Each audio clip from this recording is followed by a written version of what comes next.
Chapter 9. The Futility of Nothingness. Science has a theory that, in the beginning, before anything existed, nothing existed, and in the end, nothing will exist again. If science is correct, what would be the point or usefulness of being a human? Our existence would be one of futility. Has the information presented in this book helped you to decide to be or not to be? Has it convinced you to continue to live? Or has it persuaded you to go ahead and end your existence? Will you be able to tell everyone else in your world to listen to and consider the information? Perhaps you will be able to honestly and courageously exclaim this: "These are true messengers. I exhort you to give strict heed to their counsel and teachings, and they will lead you in the way of life and salvation." Or does this information confront your pride, causing a feeling of enmity, discomfort in your cognitive paradigms, thinking patterns, and causing your pride to respond like this: "Ah, you have looked over my kingdom and my greatness and glory. Now you want to take possession of the whole of it." The overall message of this information is that you are the greatest. It teaches you that you already have the power within you to save yourself and change your life. Yea, but many, many other New Age philosophies teach that as well, you might say. There are many, too many, self-help gurus who say all kinds of things to empower you to take control of your life. But how is their information, or even ours, relevant to a teenage girl forced into prostitution because her family doesn't have enough money to provide the basic necessities of life? This information means absolutely nothing, and is certainly not relevant to the daily struggles of people existing each day on this earth. How can we convince you that free will is the most important part of being a human when you don't seem to have it? You're forced to get out of bed each day and struggle to provide yourself and your loved ones with the basic necessities that are required to exist. You're forced to work for someone who will pay you the money you need to survive. How can we convince you that your life is worth living when your parents created you, more likely than not by accident, because their hormones affected their free will? Most children are provided with the ability to pursue their own desires of happiness for a few years. After this brief freedom, how is it a wonderful thing to be alive when you are forced to give up your childlike pursuit of happiness and instead work by the sweat of your brow? If you don't, you will die from starvation, thirst, inadequate housing, insufficient healthcare, and very little opportunity for learning. How is it a wonderful life when most people living on the earth never reach old age and instead die of natural causes? Most people commit suicide involuntarily because they can't afford nutritious food and proper housing. The majority of the leading causes of death in the United States revolve around an improper diet. Suicide ranks as the 11th leading cause. Because nobody forces you to put things in your mouth, then you are committing suicide involuntarily by what you eat. But you're still the one causing your own death. What about dangerous work conditions? What about the continual bloodshed from war and terrible governments, most of which are put into power by your free will through democracy? What about the fact that as soon as you are born, the very day of the beginning of your life, your body starts to die? Most physical bodies, regardless of how healthy they are, will only last several decades living on this earth. Why would you want to continue living on this earth with the type of body that was passed on to you through imperfect and corrupt DNA? How many of the diseases that can end your life early are inherited? What good is it going to do you if all of the information we have provided throughout this book is the real truth? Things as they really are. Upon knowing how things really are after death, in a post-mortal existence, Why would you spend even one more day suffering the misery that you are experiencing in life on this earth? We know that what we have presented to you is things as they really are. But what good is it going to do you if you believe us? If it were possible to catch a glimpse of what our conscious existence is going to be like after we die, we would be stupid for not ending our earth experience now. We, the authors of this book, are certainly not fools, and we have no pride in ourselves. Like you, we have an ego that gives us our self-esteem and personal value, but we experience no feeling of deep pleasure or satisfaction derived from one's own achievements, the achievements of those with whom one is closely associated, or from qualities or possessions that are widely admired. If writing this book was about pride, we would have revealed our true identities and charged money for this information. We also do not have any delusional or grandiose expectations about the effect that this book will have on this world. As we explained in a previous chapter, even if there were a God, and God came down and tried to teach the real truth to people upon this earth, God would be rejected, spit upon, and killed. We know that very few, if any, will accept the information about who we are as humans and why we exist. Personal pride is too powerful. The achievements you make in your life, pride, are too important to your existence. Furthermore, we did not present all the information that we know about planet Earth, this solar system, and the 5 different times during this planet's existence when humanity rose to great heights of innovation, technology, and achievement. These experiences only caused humans to become more divided, eventually leading to the demise of the human race, for the most part. It won't do us any good to explain that. When humans are cooperating and taking control and dominion over the earth naturally warms because of human activity. When this warming activity ceases or is greatly diminished because most humans have been destroyed, an ice age develops on the earth.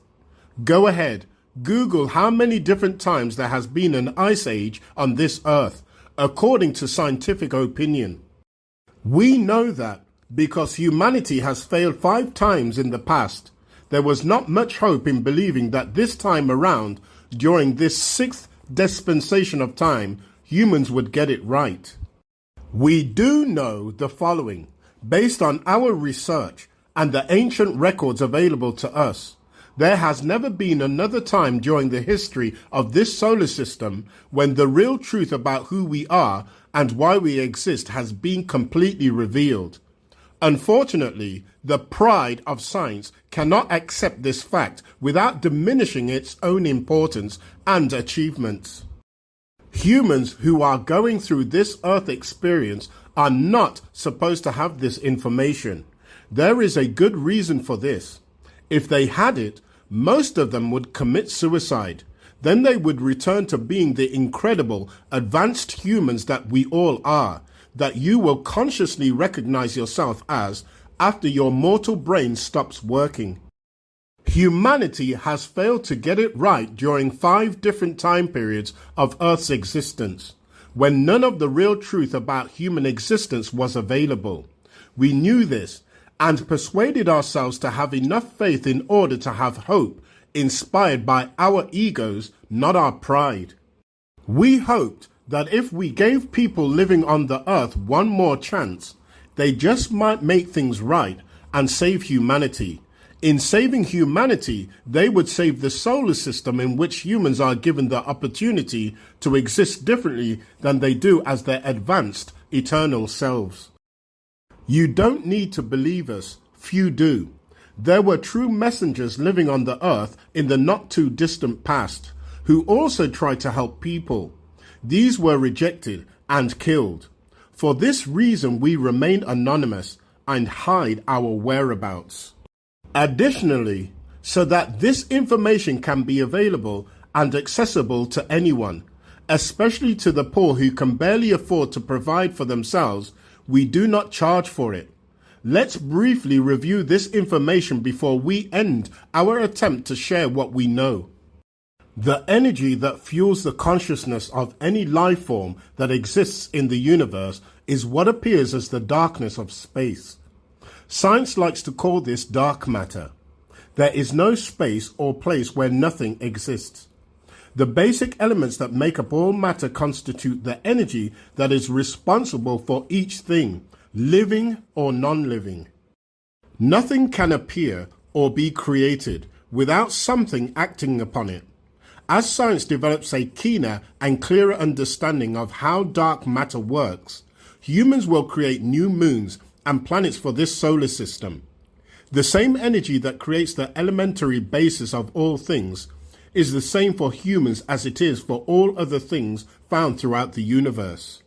The only difference is the physical nature of the body that houses the central nuclear reactor, the brain, responsible for a living thing's ability to act and be acted upon in any environment. The human brain is much different than any other life form's brain. Much different. It takes a human to create a human. A dog cannot create a human, but a human can create a dog. If a new human is created involuntarily by the force of sexual hormonal-based desire, this type of body will not and cannot be an unconditionally free-willed life form. If a newly created human being is going to have free will, they must be provided with the proper body and environment in which free will can exist. Our current solar system does not allow for unconditional free will. All things that are part of our current solar system were made to serve the needs and wants of particular earthly creators. It takes a very special person to be the proper human creator. None of these types of people exist in this solar system. In other solar systems, in other galaxies, in other parts of the universe, these special human creators live. They create new human bodies that allow the new life form to act and be acted upon by free will, thus creating a unique individual that can only be human, like the creator. We have called this state of existence our first estate. After existing for a long period of time, during which time we used our free will to explore the universe and all it has to offer, we eventually determined what kind of life experience we wanted for ourselves. An experience that corresponded with how we developed as an individual in our first estate. Once we determined what kind of advanced human being we wanted to be, we looked for a place where other humans who shared our same humanity type, or rather, our same desires for happiness, already lived. When we found this solar system, we asked a person living there to create a body for us, so that we could connect to the experience and participate in this new solar system. Once the body was created according to our unique specifications, we connected the energy of our eternal soul to this new body in our new eternal home. Once properly connected, there was no longer any need for us to stay in our Creator's solar system. We left home to establish our own life. We voluntarily chose to end our existence, i.e., committed suicide, in order to be able to live our new life. Thus ended our existence in our first estate and began our second estate. Our new world became our second estate. In this state of consciousness, our eternal soul remains connected to the physical body that was prepared for us on that planet. This allows us to live in our new home for as long as we desire. We began to share experiences with others. Our new experiences soon replaced our first experiences that we gained as newly created people living in our first estate. Our new relationships in the second estate filled the longing and desire we developed by being created in a societal structure, similar to all other human societies found throughout the universe. We see as we are seen and know as we are known.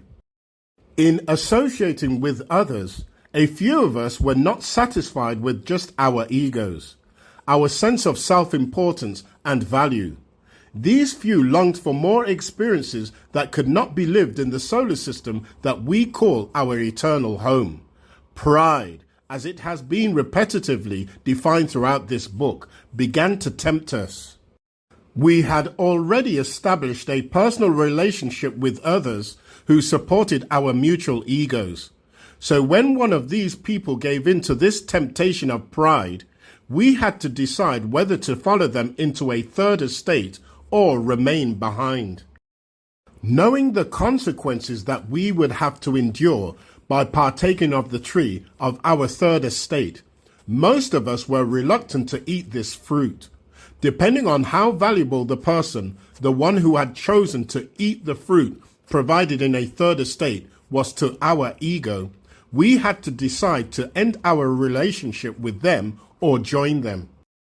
The consequences of living in the solar system in which planet Earth is found were properly and clearly explained to us.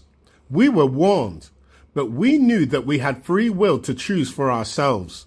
Most people chose not to partake and instead remain in the second estate, hoping that the person who was valued by their ego learned that it was probably not the right choice to want to live on this earth, the third estate. Nevertheless, there were a few who followed their desires to not be alone and lose the valued relationship. Then I will partake. None of us had to partake of this particular tree. We lived in a kind of Garden of Eden in which there were all kinds of trees of life from which we could eat abundantly. This means we could choose from a wide variety of solar systems available in our second estate. For want of a better way to explain it, our Milky Way galaxy is this second estate, our Garden of Eden. The billions of solar systems in this galaxy are the trees of life from which we can freely eat. But we were warned not to go to this particular solar system, where the Earth we are currently on exists, and partake of life here. Again, it was not necessary to our happiness. Those who wanted to go to Earth to experience life there, regardless of the consequences, which they knew about in advance, were lied to and deceived by their pride. They convinced themselves that living on the earth would give them a better feeling of deep pleasure or satisfaction derived from one's own achievements, the achievements of those with whom one is closely associated, or from qualities or possessions that are widely admired. And thus, their pride became the father of lies. At first, the bodies created for the earth experience were not created through the sexual process. By and by, sex was the only process that was used to create new bodies for the earth experience. This is part of the information that we are withholding for now. As an earth-bound mortal, you cannot remember that you are actually a highly advanced human participating in a dreamlike experience. Your only reality is living in what you now experience as a lone and dreary world. You are not consciously connected to your true self still existing in your second estate. While on earth, not having any knowledge of who you really are and why you really exist, you seek for knowledge. Not being able to figure things out for yourself, you ask other people living on the earth if they know. A few people, controlled by the father of lies, by their pride, answer your sincere prayers to know with, "I hear you. What is it that you want?" While leaders do play some role in this, you don't recognize that it is your own pride that hears and answers your prayers. Not having any direct access to your true self, you are misled and given all kinds of misinformation that becomes a mass of confusion to you. To help you to learn the answers to the questions about your own reality that your mortal brain does not allow you to remember or understand, you seek for messengers. Luckily, there are a few people living on earth with you who are unaffected by pride. These have no feeling of deep pleasure or satisfaction derived from one's own achievements, the achievements of those with whom one is closely associated, or from qualities or possessions that are widely admired. We are these people. We are true messengers. Our minds are not clouded with pride. Somehow, for the sake of everyone, we are able to be directly connected to our true self, living in our second estate. Being thus connected, we can tell you who you really are and why you really exist. If you give strict heed to our counsel and teachings, we can lead you in the way of life and salvation. But how can you believe us? How do you know that we are true messengers who know the real truth about all things? You can try and test us. You can ask us questions about things that you are not allowed to remember, that are not revealed to your mortal, earth-based mind. If what we tell you makes sense and disperses the cloud of confusion in your mind, then, and only then, will you know that we are true messengers. However, it really doesn't matter if you listen to or believe us or not. You can buy anything in this world for money. A person can find a self-help guru and pay for whatever information supports their pride. You can know everything that a true messenger knows, simply by committing suicide and returning to your second estate, where you live as the greatest life form that exists in your reality. You will realize that you existed before connecting your soul to the imperfect body that earthly parents knowingly or unknowingly created. The greatest real truth of all is that the universe and all things found throughout the universe have always existed. There was never a time when nothing existed, and there will never be a time when nothing exists. The other great thing to know is that you can exist for as long as you want and live anywhere in this universe, worlds without end, as long as you do not cause other people to feel uncomfortable with your presence. Again, the authors of this book are true messengers. One day, we will reveal all that we know. We will make this information available to you free of charge. You might be able to buy anything in this world for money, but what is really valuable to your eternal soul will always be free. We cannot charge you for something that we didn't create. The real truth is, was, and will always be things as they really are, worlds without end.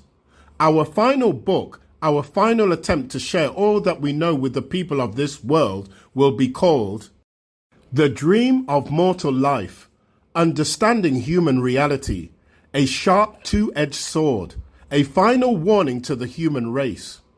Until we reveal more details about human reality in this final book, we hope that the book you are reading serves you in helping you make your own decision of whether or not to end your life upon earth. You can make the choice to continue to live and experience things by acting upon these things and being acted upon by these things according to your own free will.